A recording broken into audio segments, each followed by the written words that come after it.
16वीं शताब्दी का भारत। चारों ओर मुगल साम्राज्य का विस्तार हो रहा था।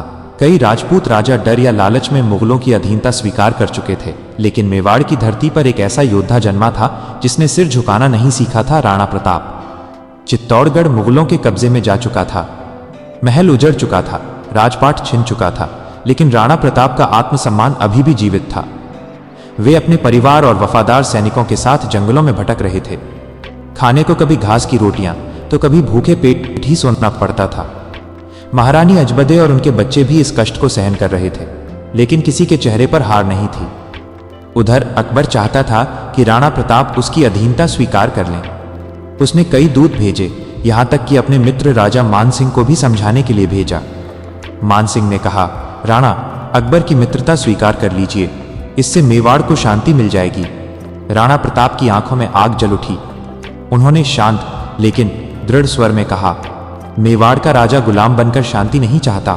मुझे भूख मंजूर है, लेकिन अपमान नहीं। 1576 में हल्दी घाटी का युद्ध हुआ।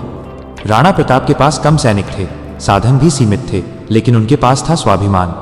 उनका प्रिय घोड़ा चेतक घायल होने के बावजूद उन्हें युद्ध भूमि से सुरक्षित निकाल ले गया। चेतक ने अपनी आखिरी सांस उसी दिन ली, लेकिन राणा प्रताप को जीवित रखकर इतिहास में अमर हो गया।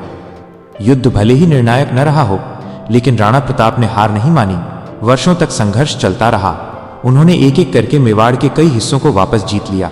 जंगलों में रहकर भी उन्होंने मुगलों को चैन से शासन नहीं करने दिया। एक दिन अपने अंतिम समय में राणा प्रताप ने अपने पुत्र अमर सिंह से कहा, याद रखना बेटा, मेवाड़ की धरती स्वतंत्र है, इसे कभी किसी के चरणों में मत गिरने देना।